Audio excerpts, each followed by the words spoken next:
বন্ধুরা, মাঘ মাস মানেই হচ্ছে পিঠের সিজন। আর ঠান্ডার সময় পিঠে কারই না ভালো লাগে।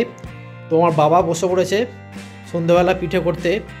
আমার দাদুও করতো, আমার ঠাকুমাও করতো, তাই বাবাও সব কিছুই জানে, অথচ আমরা এখন শিখে উঠতে পারলাম না। আজ এগুলো কি হচ্ছে? এগুলো নারকেল পিঠে বাবা? নারকেল পিঠে বা পুলি পিঠে দুরকমই বলা যায়। আচ্ছা, নারকেল পিঠে বা পুলি পিঠে দুরকমই বলা যায়।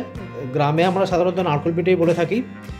শুধু হচ্ছে এটা হচ্ছে গুড় আর নারকেলের ছাই দিয়ে তৈরি, নারকেল কুড়ে এলাচ টেলাচ দিয়ে, যাতে একটু ভালো সেন্ট হয়। আর এগুলো হচ্ছে চাল গুঁড়ো, এটাও চাল গুঁড়ো দিয়ে পুরো তৈরি? হ্যাঁ হ্যাঁ, চালের গুঁড়ো। ও, চালের গুঁড়ো দিয়ে তৈরি। তো বাবা বেশ ভালোই করছে। এরপর এগুলো কি হবে? সেদ্ধ করা?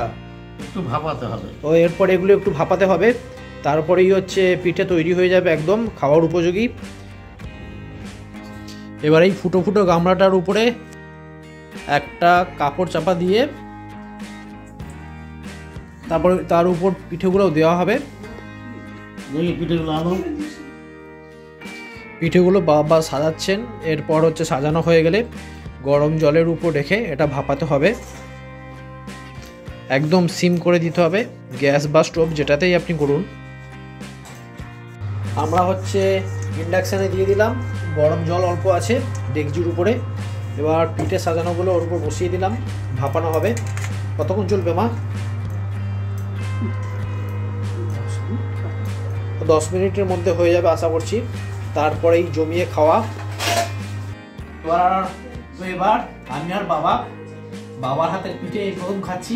বাবাই সব করেছে, গুড় দিয়ে ভালো করে।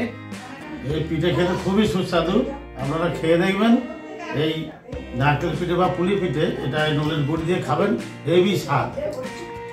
গ্রামের খাঁটি গুড়, হেভি টেস্টি, দারুণ টেস্ট, পুরো জমে ক্ষীর।